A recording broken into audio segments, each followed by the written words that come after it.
teu propósito é maior que a minha dor. O teu caminho é mais alto, meu Senhor. Mesmo no vale me ensinas a andar, mesmo na prova me faz esperar.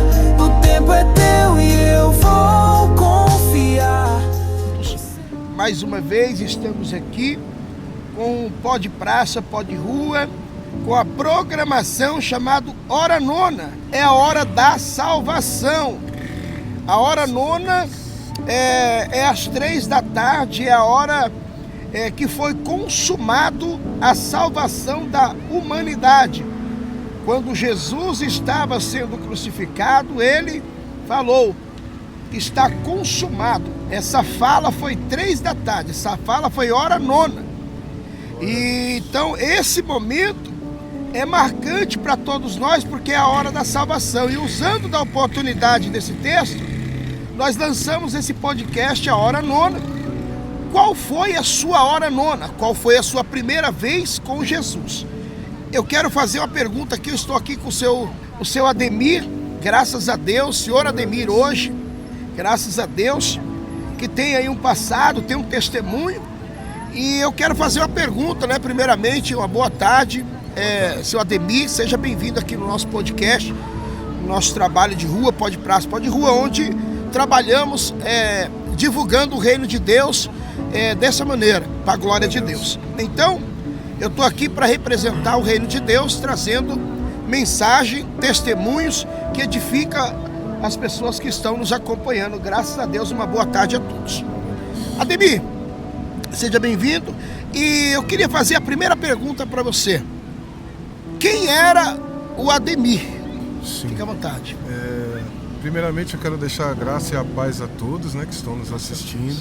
É um prazer estar aqui, graças a Deus, essa oportunidade de falar sobre as maravilhas de Deus, né? Bom, para que as pessoas entendam qual foi o milagre de Deus na minha vida, eu preciso voltar um pouquinho no tamanho do problema, né? Sim. Eu era uma pessoa, vou começar lá de trás, eu fui criado por uma família muito boa, tive um pai muito bom, uma mãe muito boa. Porém, na minha infância, na minha juventude, aos 14 anos eu conheci as drogas, né? Eu conheci a cocaína, a maconha, e me enveredei por um caminho através de más companhias, mas com o tempo eu também me tornei uma má companhia, né? Com aquela convivência que corrompe os bons costumes. E no meio das drogas eu acabei me enveredando para o caminho do crime, né? Porque você entra para as drogas e na minha história eu fui me afundando cada vez mais, fui conhecendo a parte do crime.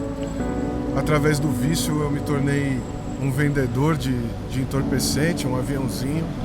E ali eu fui me aprofundando, os anos foram se passando. E resumindo, eu fui preso pela primeira vez por tráfico de drogas. Ficou privado da liberdade com 18 Sim, anos. 18 anos. Minha primeira prisão em 1996. Isso se ocorreu, né? E nesse tempo eu passei um período privado, um período de 6 meses. Graças a Deus eu tive uma liberdade provisória, mas não me emendei, continuei viciado, continuei no mundo do crime, onde fui pai aos 19 anos, tive um filho, continuei marginalizado, fui preso aos 22, novamente, também por tráfico de drogas, onde a cadeia já foi mais extensa, né? E aos 26 anos eu saí dessa prisão, mas aí eu já estava mais profundo no mundo do crime, né? Me tornei membro de facção criminosa e dali pra frente foram dias tenebrosos que eu vivi, e com o passar desses anos eu conheci um lado obscuro da vida, né? Posso dizer que foi uma passagem bem tenebrosa, mas hoje eu sei que foi necessário para estar onde eu estou hoje, nesse momento. E com esse passar do tempo, tive vários momentos difíceis na minha vida, onde dentro da prisão eu perdi a minha mãe, ela faleceu em 2004, e eu estava preso lá em La Villa 1, no interior do estado de São Paulo. E resumindo, eu saí da prisão em 2018, irmão. O senhor ficou quanto tempo privado da liberdade? 16 anos. 16 anos? De cárcere. 16 anos de cárcere.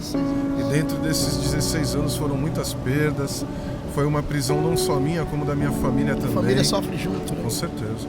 A família que eu tenho hoje, graças a Deus, né? Minha esposa na época, que não era minha esposa, era apenas uma companheira, pode-se dizer assim.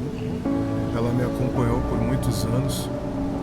E eu perdi tudo, né? Não só a liberdade, perdi a felicidade de ter uma família ao lado. Quando você se encontrava no fundo do poço, quem jogou a corda? Você saiu sozinho? Como que foi a sua saída? Naquele último estado seu ali, aonde você teve o encontro, que foi os seus últimos minutos nesse mundo e os primeiros minutos com Deus. Qual que foi essa virada? Como foi a sua hora nona? Vou dar um exemplo básico aqui. A hora nona é assim: se eu sentasse aqui hoje, se tivesse a possibilidade de sentar com o apóstolo Paulo, eu ia perguntar: apóstolo Paulo, o senhor, como que foi a sua hora nona? Ele ia falar: eu estava indo para Damasco para prender os crentes, de repente, para maltratar, e eu encontrei uma luz, e aquela luz falou comigo: eu sou Jesus, e ali mudou a minha vida. E aquela mulher do poço também, a mulher samaritana, foi tirar água do poço. E se eu perguntasse para ela também: senhora, como que foi a sua conversão? Ela falou: eu estava indo tirar água do poço, como qualquer dia normal. E aí de repente eu encontrei um homem lá, que se chama Jesus. Ele falou para mim, mudou a minha vida. Então, a primeira vez com Jesus é isso: aonde você estava, qual foi o último estágio, e essa virada, como foi? Alguém te levou, quem jogou a corda, ou você saiu sozinho? Por favor.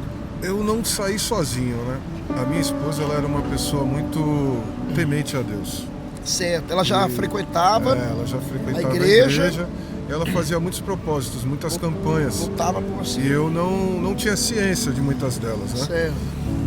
Ela consagrava óleo, fazia alimentação, consagrava sal, fazia alimentação. Orava por tudo. Orava por tudo. E aquilo foi, de certa forma, operando na minha vida, né? Através da fé dela, Deus operou na minha vida e eu comecei a pegar nojo de certas coisas. Certo. Comecei a pegar nojo das drogas. Foi a primeira coisa que eu comecei a largar. O senhor também fazia uso? Sim, fazia. De substância química? Fazia uso de entorpecente, fazia uso de cocaína, de maconha, bebidas alcoólicas. Era uma vida totalmente desregrada e totalmente sem Deus. Destruidora. Totalmente sem Deus. Eu vivia alicerçado naquilo que era ruim.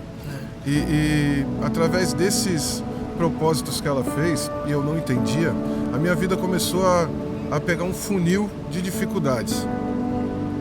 E nesse funil de dificuldades eu me deparei num deserto muito grande, onde eu me vi em dívidas, eu me vi em problemas que uma pessoa comum não aguentaria. Eu digo comum assim no sentido de um trabalhador. Eu, como era uma pessoa desregrada e vivia de forma criminal, eu comecei a colocar a culpa na vida que eu levava, mas ali já era um operar de Deus na minha vida. Eu comecei a pegar um certo desgosto daquela vida, até que em um certo momento, devido a algumas responsabilidades que essa vida impunha, eu comecei a faltar com essas responsabilidades. E dentro dessa falta, eu fui tirado dessa posição, dessa organização, e ali começou o trabalhar de Deus na minha vida. Quando eu perdi essa posição, vamos dizer assim, que eu pude me ver livre do laço dessa responsabilidade, eu comecei já a trilhar outro caminho. E hoje, da forma que eu estou, com os olhos destampados, eu vejo que foi o operar de Deus na minha vida. Eu comecei a trabalhar, né? Resumindo, comecei a trabalhar e num ofício no qual meu pai havia ensinado quando nós éramos crianças, que era manutenção e limpeza de piscina. E dentro desses dias, eu comecei a frequentar igrejas, procurando locais para me congregar, locais para eu habitualmente buscar ao Senhor, né? E não encontrava.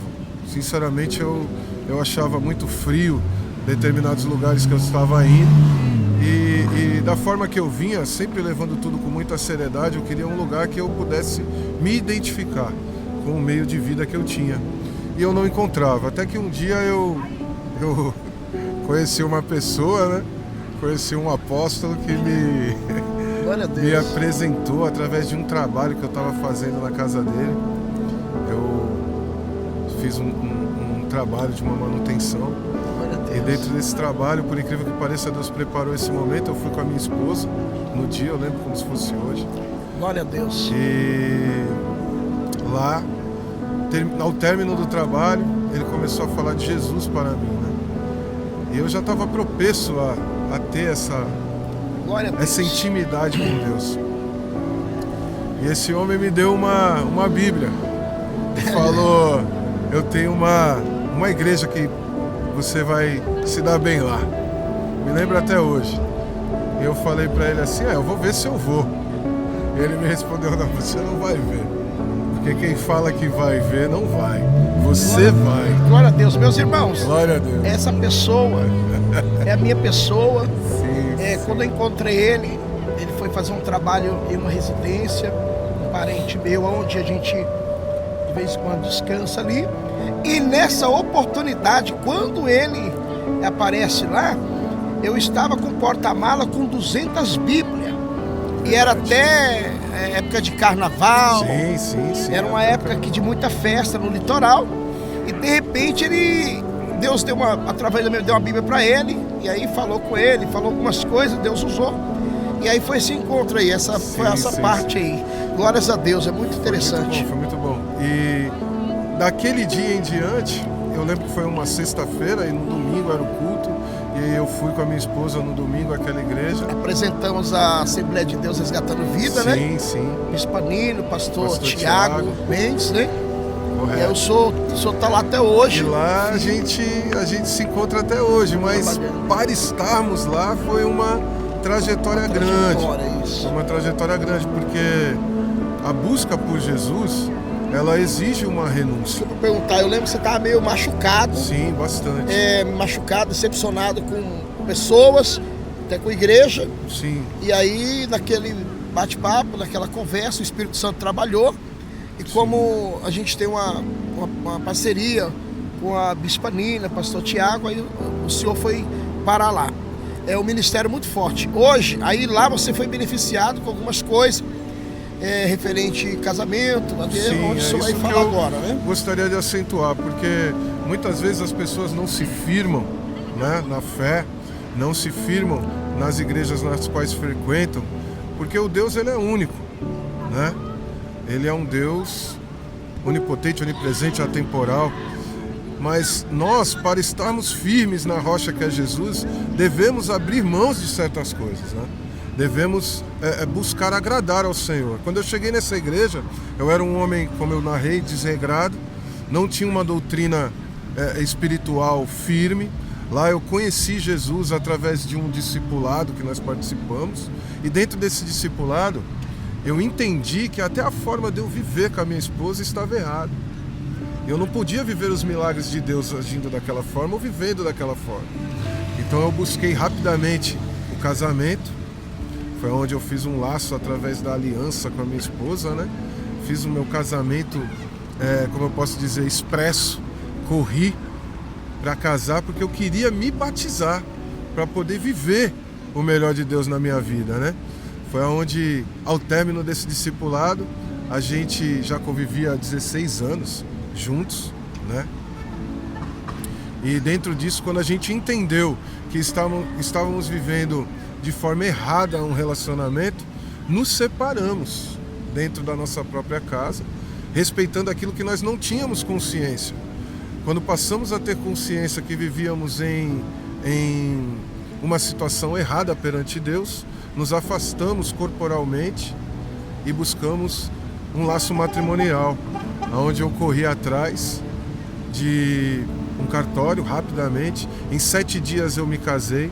Voltei à igreja e encontrei a minha bispa maravilhosa e disse a ela: bispa, aqui está a certidão do meu casamento, agora eu preciso me batizar.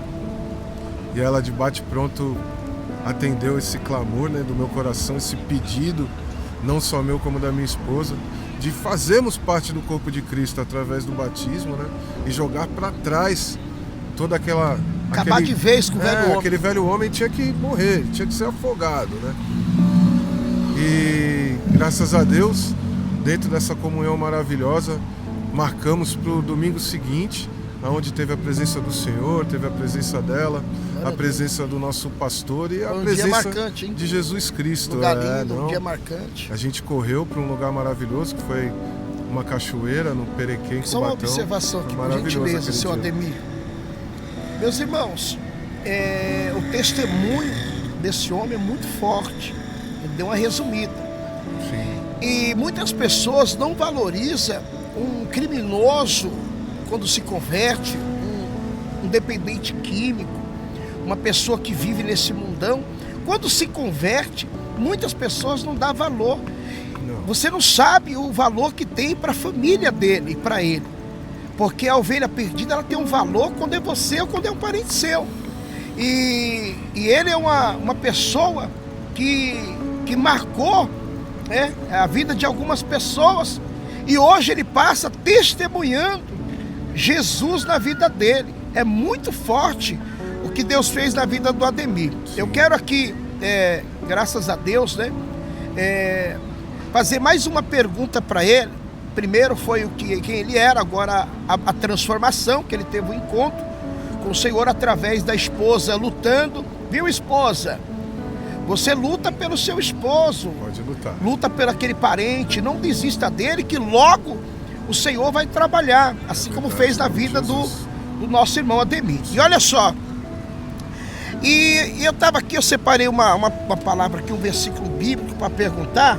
Mateus capítulo 9, 17. Ninguém põe vinho novo em odre velho, nem se fizer isso, os odres arrebentarão e o vinho se perde, e os odres ficam estragados. Olha só, eu quero perguntar para você hoje, baseado nessa palavra, que hoje eu vejo que o Senhor está estruturado para o novo de Deus. Graças a Deus. Hoje o Senhor já está vivendo nas grandezas de Deus.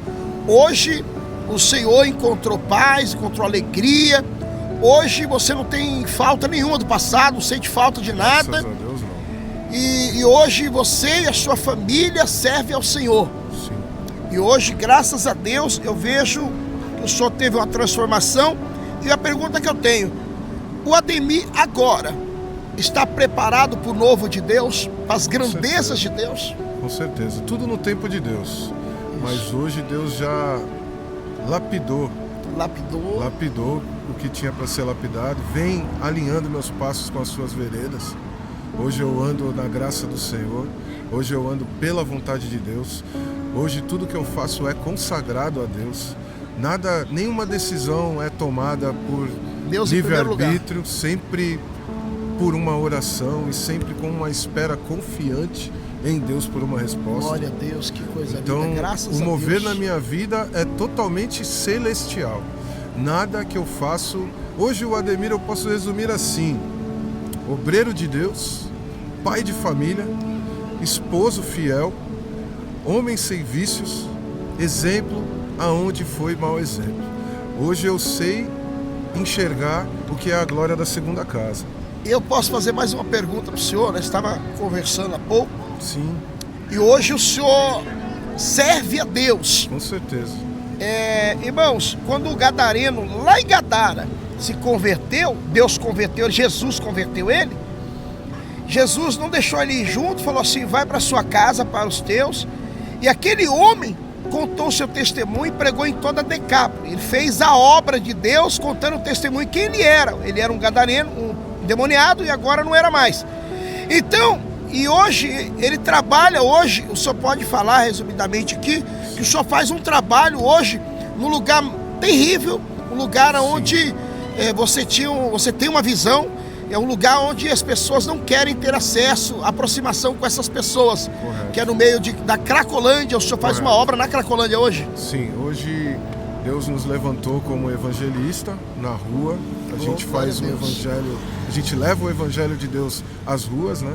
E nós colocamos através da nossa igreja um ponto de oração no José Menino, ali na divisa entre Santos e São Vicente. Sim. É um local conhecido pelos moradores da Baixada Santista como a Cracolândia, ali entre Santos e São Vicente, o túnel do VLT, né? O pé do Morro do José Menino. Lá a gente faz um trabalho não só de levar alimento físico, né? Onde nós distribuímos 200 marmitas, água, roupas, levamos também o mais importante, que é a palavra de Deus, o abraço do Espírito Santo, e aquelas almas que se propõem a aceitar o Evangelho de bom grado e querem sair daquele local, nós temos a possibilidade hoje de levá-los a clínicas de recuperação, ressocializá-los, inseri-los novamente na sociedade e transformar as vidas. Ter aquela oportunidade que nós alcançamos, né? Correto. É muito forte esse testemunho, essa história é só um começo, né? Sim. Vemos que o senhor está engrenado aí no caminho da fé, no Evangelho de Cristo. Mostra-se que é grato a Jesus, porque aquele que é grato a Deus, quando ele se converte, ele quer converter alguém, ele quer fazer a obra, ele quer servir. Irmão Ademir, louvado seja Deus nessa tarde. Hoje nós conhecemos um pouco da história do nosso irmão Ademir, que teve apelidos, foi uma pessoa do mundão, foi uma pessoa que ele, quando renunciou, ele pegou uma bolsa cheia de tranqueira e falou: não quero mais, vou seguir uma carreira, abandonou tudo. Lembro que ele contou o testemunho. Mais pra frente a gente vai fazer um documentário mais tranquilo, um depoimento mais completo, junto com a esposa, dividir algumas ideias, algumas experiências que passou. A gente vai trabalhar uma forma mais prolongada, né? Mas hoje já foi o suficiente, resumidamente, para apresentar esse material para você que não acredita em transformação. Para você que vê aquelas pessoas aí no seu lugar, onde o senhor mora, perto da sua casa, aquele ali é só caixão e morte. Não, caixão e cadeia, não. A igreja, o caminho de Deus, o altar de Deus transforma, e transforma de uma vez por todas. E assim foi na vida do nosso irmão Ademir. Irmão Ademir, eu quero agradecer ao senhor, o senhor quer deixar algum recado para alguém? Hoje a minha vida eu dedico a Deus e dou a ela como oferta todos os dias. E que não desistam dos seus parentes, dos seus esposos, dos seus filhos, dos seus familiares, porque o Deus de ontem ainda é o mesmo Deus de hoje. Glória a Deus. Ele ainda cura, ele transforma, ele liberta, ele sara, ele supre, ele é o pão para quem tem fome, a água para quem tem sede e a cura para quem está doente. Graças a Deus. Então busquem, continuem orando, que tudo no tempo de Deus será resolvido. Em nome de Jesus. Forte, hein? Eu creio na vitória. Irmão Ademir, muito obrigado por participar dessa programação. Pode praça, pode rua, com Glória a Deus. O tema hoje, a hora nona, a hora da salvação. Aprendemos mais uma vez com Deus que há a possibilidade, né, do Senhor converter aquele pior de todos que você não acredita mais. Então hoje foi muito bom ter o senhor junto conosco nessa programação aqui no litoral de São Paulo. Que cenário maravilhoso, natural, e toda a honra e toda a glória do Senhor. A Ele seja dado a glória. Deus abençoe, muito obrigado. Vamos ficando por aqui.